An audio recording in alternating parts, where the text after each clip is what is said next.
कैसे हैं आप लोग। आप सभी का जया ऑनलाइन क्लासेस में बहुत बहुत स्वागत है। बच्चों, आज हम क्लास 12 में इतिहास में चौथा चैप्टर पढ़ेंगे, विचारक, विश्वास और इमारतें। अभी तक आप लोगों ने 3 चैप्टर पढ़ा। तीनों चैप्टर में आपने अलग अलग कॉन्सेप्ट आपका क्लियर हुआ होगा। जैसे कि हड़प्पा सभ्यता पढ़ा आपने, फिर आपने राजा किसान तथा नगर वाला चैप्टर पढ़ा जिसमें वैदिक सभ्यता, महाजनपदों का काल, गणराज्य थे, मौर्य वंश और गुप्त वंश। उसके बाद भी कई वंशों के बारे में आप लोगों ने जाना है।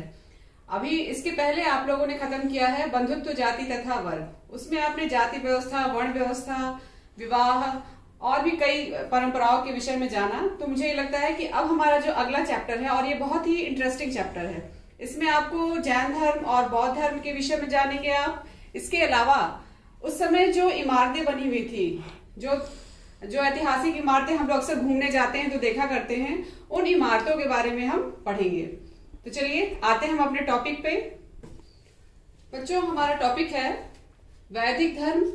इस वैदिक धर्म में यज्ञों की परंपरा, वाद विवाद और चर्चाएं। तो सबसे पहले हम बच्चों बता दें आपको कि इस लेसन में जो हमारी शुरुआत होती है, ये 600 ईसा पूर्व से 600 ईस्वी तक, लगभग 1000 वर्षों तक के भारतीय सभ्यता एवं संस्कृति का ज्ञान हमें करना है इस अध्याय में। और इसी अध्याय में और इसी के तहत हमारा टॉपिक है वैदिक धर्म।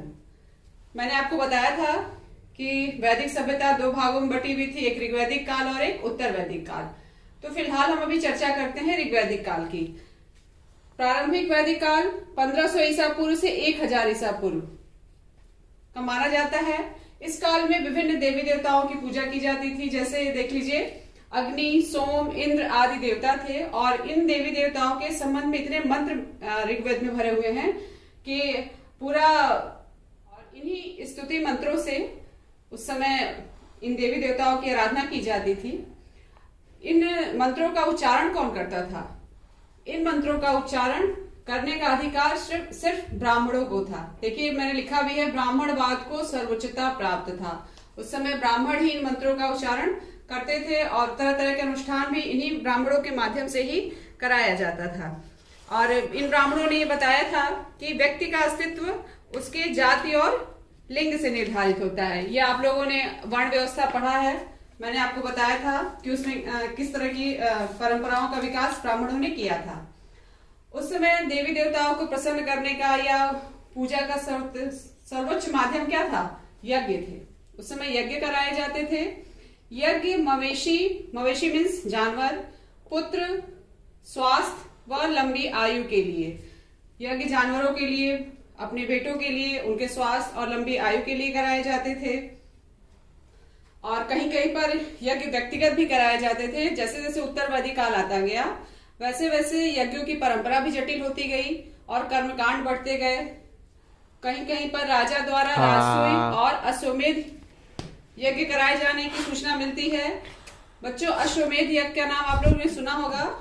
भगवान श्री राम ने भी अश्वमेध यज्ञ कराया था, और ये यज्ञ जो है राजा की चतुर्दिक कीर्ति और उनकी सफलता और वैभव को प्रदर्शित करता था। यहाँ पर देखिए, यज्ञों का अनुष्ठान ब्राह्मण पुरोहितों द्वारा ही कराया जाता था। मैंने बताया था कि ब्राह्मणवाद ही वहां पर मान्य था, और यज्ञ व्यक्तिगत रूप से भी किए जाने लगे थे। कुछ साक्ष्य ऐसे भी मिले हैं, घर पर भी लोग अपने सुख सुविधा अनुसार ब्राह्मणों को बुलाकर यज्ञ कराए जाते थे। इस समय पुनर्जन्म की अवधारणा को भी महत्व मिला था।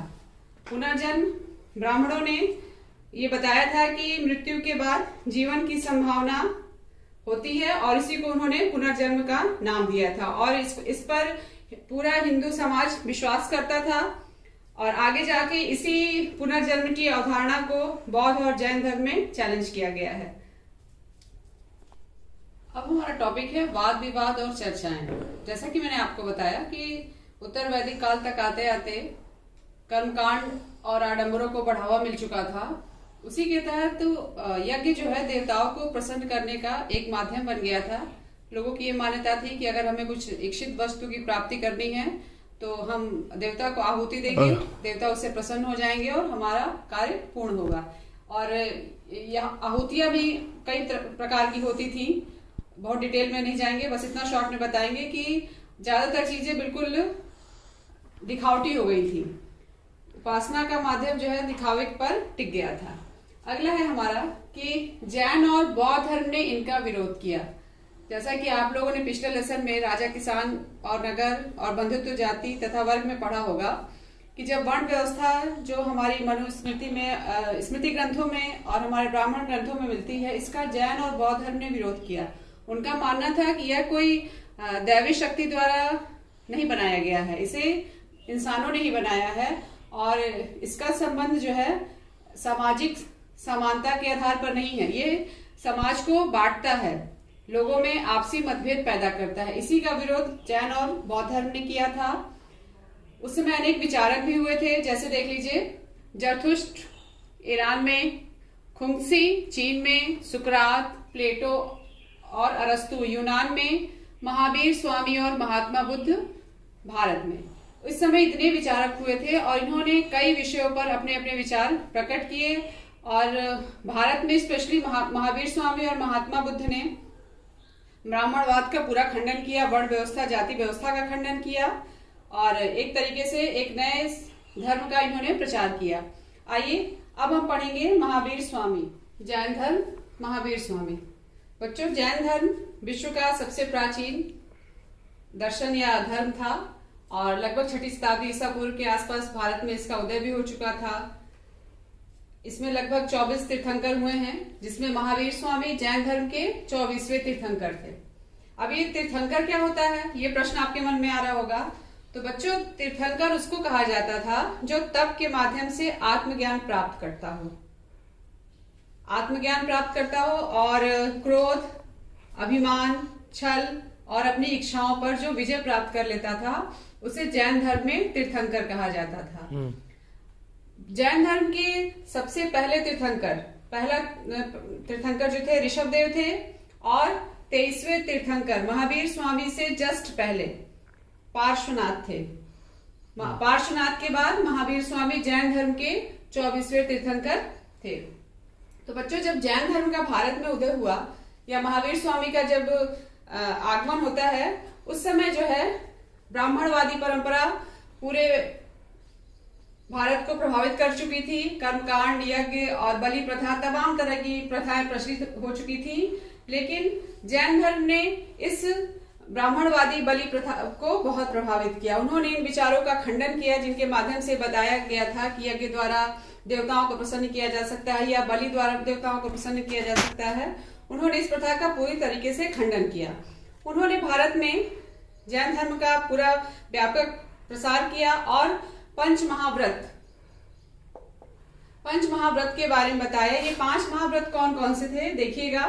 पहला है अहिंसा, मतलब हिंसा न करना, सभी जीवों का रक्षा करना। दूसरा है सत्य, सत्य बोले यानी झूठ नहीं बोलना चाहिए। तीसरा अस्तेय, चोरी नहीं करें, चोरी नहीं करना चाहिए। अपरिग्रह, संग्रह न करें, वस्तुओं का या किसी भी चीज का संग्रह नहीं करना चाहिए। ब्रह्मचर्य मतलब आजीवन ब्रह्मचर्य का पालन करें। इस महाव्रत और इसके अनुसार जो जैन धर्म के जो भिक्षुक होते हैं उन्हें आजीवन ब्रह्मचर्य धर्म का पालन करना है। इसके लिए एक शब्द का इस्तेमाल हुआ है जिसे कहा गया है अमृषा, यानी आजीवन अमृषा का पालन करें। ये तो हो गया बच्चों जैन धर्म के 5 महाव्रत और ये बहुत इंपॉर्टेंट है, आप इसको जरूर याद रखिएगा क्योंकि ये प्रश्न जरूर आता है कि जैन धर्म के 5 महाव्रत कौन कौन से थे। अब अगला हमारा टॉपिक है भारत में जैन धर्म के अनुयायी शासक। बच्चों, बौद्ध धर्म के शासकों के बारे में तो आप लोग बहुत जानते हैं। अभी इसके पहले मैंने सम्राट अशोक के बारे में बताया था, लेकिन अब हम जैन धर्म के अनुयायी शासकों के विषय में जानेंगे। इसमें सबसे पहले नाम आता है वत्सराज उदयन। वत्स, ये जो है हमारा आधुनिक इलाहाबाद प्रयागराज जो है उसी के पास एक जनपद है कौशाम्बी, वहां के राजा थे उदयन। इन्होंने जैन धर्म का पालन किया था। दूसरा आपका है हर्यंक वंशी राजा बिंबिसार, इन्होंने किया था। इन्हीं के पुत्र अजातशत्रु ने भी जैन धर्म का पालन किया था। मौर्य शासक चंद्रगुप्त मौर्य, इन्होंने भी जैन धर्म का पालन किया था। उसके बाद मौर्य शासक चंद्रगुप्त मौर्य के बाद उनके पुत्र बिंदुसार, और छठा है आपका कलिंग शासक खारवेल। ये कलिंग वहां के उड़ीसा में है, कलिंग वहां के राजा थे और इनका एक प्रसिद्ध अभिलेख है हाथीगुम्बा अभिलेख। इन अभिलेखों से इस शासक के बारे में जानकारी मिलती है। अब हम आते हैं कि जैन धर्म के त्रिरत्न क्या थे।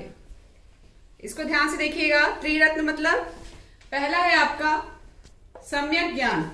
सम्यक ज्ञान मीन्स पूर्ण व सच्चा ज्ञान। दूसरा है सम्यक दर्शन यानी पूर्ण विश्वास, तीर्थंकरों में पूर्ण विश्वास। और तीसरा है आपका सम्यक आचरण यानी इन तीनों रत्नों पे चलकर एक सच्चा आचरण करना चाहिए जिससे कि हमें मोक्ष की प्राप्ति हो सके।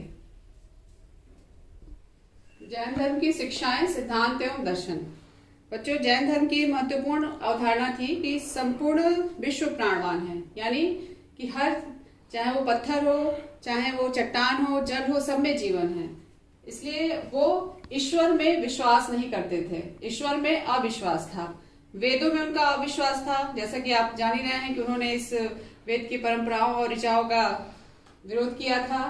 त्रिरत्नों का अनिवार्य पालन बताया था, जो उनके त्रिरत्न थे, सम्यक ज्ञान, सम्यक दर्शन और सम्यक आचरण। पंच महाव्रत, उसको पालन करना उन्होंने अनिवार्य बताया था। कर्म में विश्वास, ये कर्म में विश्वास किया करते थे। पुनर्जन्म में भी इनका विश्वास था। इनका कहना था कि पुनर्जन्म पुराने कर्मों के फलों को भोगने के लिए होता है। अनेकात्मवाद, इसका ये था कि आत्मा भी जीवों की भांति अलग अलग होती है, उसका भी जन्म होता है। फिर ये अनेकांतवाद, यानी कोई भी सिद्धांत तथा कथन पूर्ण रूप से सत्य नहीं होता, कुछ न कुछ उसमें रहस्य होता ही है। ये जैन धर्म की शिक्षाएं, सिद्धांत एवं दर्शन थे।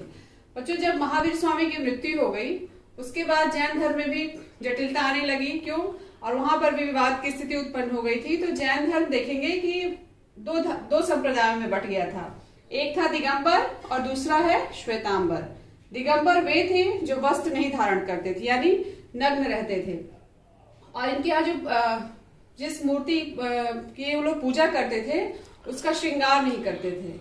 ठीक इसके विपरीत जो दूसरा संप्रदाय था श्वेतांबर, इस संप्रदाय के जो मानने वाले थे ये लोग श्वेत वस्त्र, सफेद कपड़े पहना करते थे, और ये प्रतिमाओं को, जो मूर्तियां होती थी, उनको सजा के उनका श्रृंगार करके, स्वर्ण वेल गोला, ये कर्नाटक में है, यहाँ पर एक गोमतेश्वर की बहुत विशाल मूर्ति मिली है, वो भी नग्न अवस्था में भी है।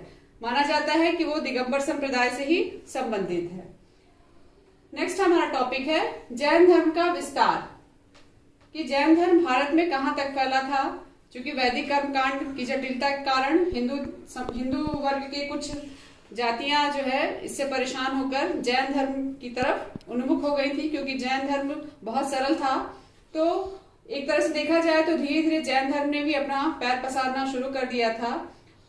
प्राकृत, संस्कृत व तमिल जैसी भाषाओं से संबंधित साहित्य में जैन धर्म का बहुत योगदान है, और इस तरह से जैन धर्म जो है भारत के कई हिस्सों में प्रचलित रहा, कई राजाओं ने भी इसको, और इस तरीके से हमारा ये टॉपिक खत्म होता है।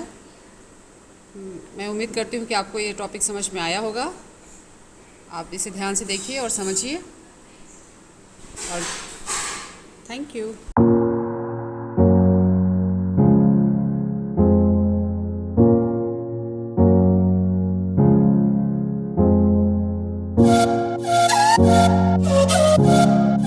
Thank you.